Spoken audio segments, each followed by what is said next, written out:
안녕하세요. 이그스 칼럼에 오신 분들 환영합니다. 이번 영상은 23시즌 전력 탐구 선발편입니다. 연패를 당하지 않기 위해서 선발진이 잘 세워져 있어야 합니다. 한화 이글스는 슈룹이 되어야 하는 김민우, 장민재 선수와 슈룹 속에서 날로 새로워져야 하는 문동주, 남지민 선수를 23시즌 선발 투수로 내세웠습니다. 22시즌 악몽이 되풀이되지 않기를 바라며 네 선수의 선전을 기대하도록 하겠습니다. 영상 시작하죠. 손혁 단장은 인터뷰를 통해서 23시즌 선발 청사진을 이야기합니다. 용병 선발 요원으로 버치 스미스와 펠리스 페냐를 영입하였고 국내 선수로는 3선발에 김민우 선수를, 4선발에는 남지민, 문동주를 한 팀으로, 5선발에는 장민재, 한승혁 선수를 한 팀으로 묶어서 선발진을 구성하려고 한다 이야기를 하는데요. 수베로 감독의 의중에 따라 달라질 공산이 있기는 하지만 큰 변화는 없지 않을까 생각을 하고 있습니다. 그래서 영상을 만드는 기준으로 삼으려고 합니다.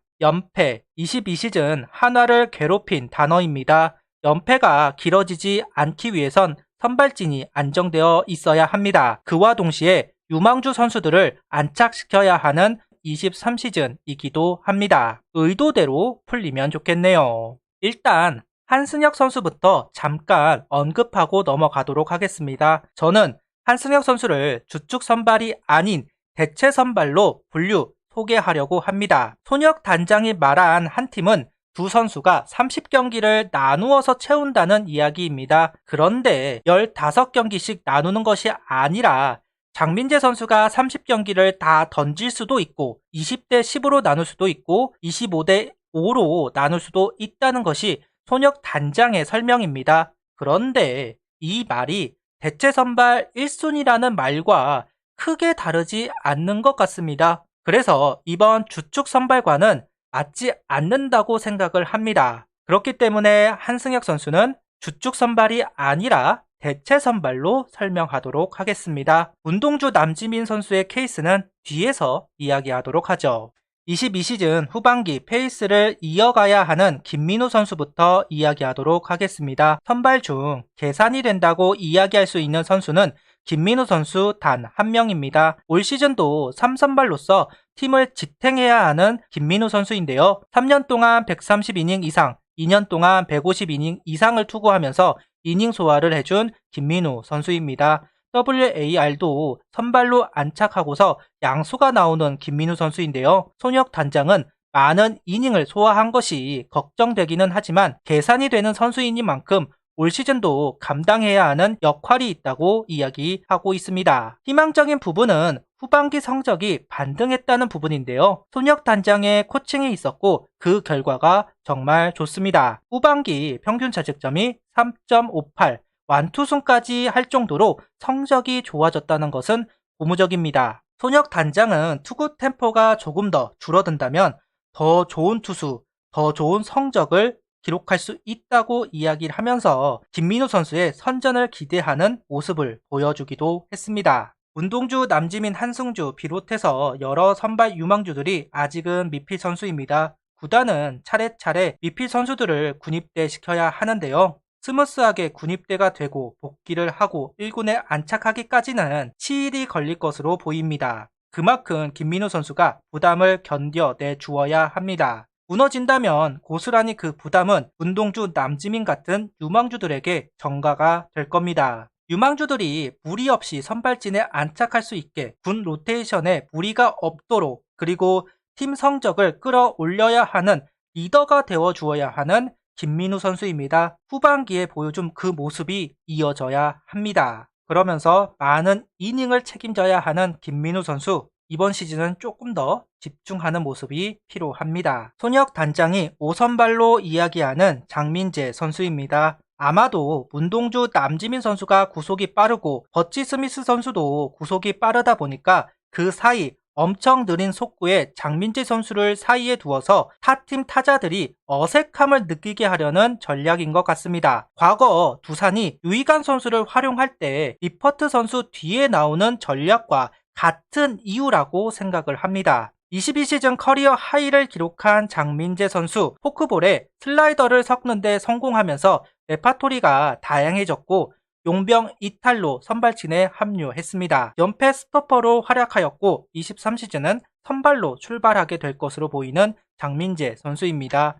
장민재 선수도 후반기에 더 좋은 성적을 기록합니다. 불펜이었다가 선발로 옮기면서 체력이나 악력이 떨어졌던 것이 사실인데요. 긴 이닝을 소화하기는 어려웠던 장민재 선수입니다. 그렇지만 후반기로 오면서 그런 부분이 해소되기 시작하였고 7월달 평균자책점 2.11, 8월 평균자책점 2.49를 기록하면서 경쟁력을 보여주었습니다. 걱정스러운 부분은 과연 23시즌에 9위를 유지할 수 있을 것인가. 구속이 받쳐주지 못하는 선수들이 해마다 다른 퍼포먼스를 보여주는 경우가 많이 있습니다. 손혁 단장이 한승혁 선수를 트레이드 해온 것은 이런 이유가 있다고 생각을 합니다. 그렇기 때문에 장민재 선수와 한승혁 선수를 같이 언급하는 이유도 결국은 해마다 달라질 수 있는 퍼포먼스, 그 부분을 경계하는 것 같습니다.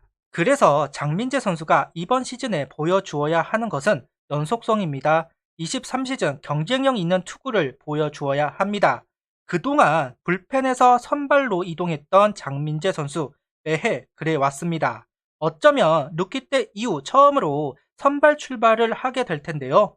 후배들과 선발 경쟁에서 드디어 우위를 가지게 되는 건데 이번 시즌에 밀리면 억울할 겁니다. 솔직히 이제는 나이가 나이인지라 오랜 기간 선발진에 있을 수 있을까 의문이 있는 것은 사실입니다. 하지만 기회를 얻은 23시즌만큼은 꼭 사수하기 바랍니다. 충분히 그럴 수 있다고 믿고 싶습니다.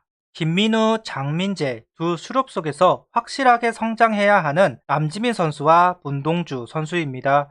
손혁 단장은 두 선수를 묶어서 한 팀으로 30경기를 소화하기를 바라고 있습니다. 장민재, 한승혁 선수와 마찬가지로 두 선수가 30경기를 채우기만 하면 됩니다. 30대 0이든 15대 15든 20대 12든 어떤 비율이 되었든 말이죠. 하지만 다른 점은 남지민, 문동주 선수에게 100이닝 제한이 걸려 있다는 점입니다. 5이닝씩 100이닝이라고 하면 20경기입니다. 6이닝이 섞여 있다고 하면 15경기 전후가 될 텐데요. 그럼 한 팀에 의미가 있지 않을까 해서 주축 선발진으로 이야기하도록 하겠습니다. 두 선수 모두 23시즌 성적보다는 완성을 목적으로 경기를 소화해야 합니다. 자기 투구 스타일을 확고히 하고 무기를 만들고 활용하면서 여러 레파토리를 만드는 것에 집중해야 합니다. 남지민 선수도 문동주 선수도 22시즌에 한 시행착오 속에서 연구하고 답을 찾는 23시즌이 되기를 바랍니다. 이번 시즌이 끝이 날 때는 두 선수 모두 계산이 되는 선수가 되었다는 평가를 듣기를 바라고 있습니다. 버치 스미스, 펠리스 페냐, 김민우, 남지민, 문동주 그리고 장민재로 이루어지는 선발진입니다. 우완투수로만 이루어진 것이 아쉬운 부분이기는 합니다. 손혁 단장은 강속구 선수를 좋아하고 수비를 도와주기 위해 윽박지르는 투구가 필요하다 주장하고 있습니다. 그래서 삼진율이 높은 두 용병을 데리고 왔습니다. 그 뒤를 경력이 있는 김민우 선수와 장민재 선수가 바치고 남지민, 문동주 선수가 거두는 선발진이 만들어졌는데요. 타팀과 비교를 해서 수준급의 선발진이다 말하기는 부족합니다. 확신을 갖기 위해서는 4월은 가봐야 정확히 알 수 있을 겁니다. 그래도 22시즌만큼 최악은 아닐 겁니다. 22시즌보다 최악이 될 수는 없습니다. 손혁 단장은 계획한 대로 선발진이 유지가 되면 성적은 따라올 것이다 이야기를 합니다. 그러면서 계획대로 이루어지지는 않더라. 꼭 한두 명씩 이탈이 되더라 이야기를 하고 있습니다. 대체 선발을 준비시키겠다는 이야기도 같이 하고 있는 손혁 단장입니다. 다음 영상은 대체 선수로 언급된 선수들을 살펴보도록 하겠습니다. 22시즌은 선발들이 아프다고 하는 이야기가 너무 많이 있었습니다. 이번 23시즌은 제발 조용히 지나가기를 바랍니다. 제발 아프다는 선수가 없었으면 좋겠네요. 구독, 좋아요, 알림 설정 부탁드리며 영상을 봐주셔서 감사합니다.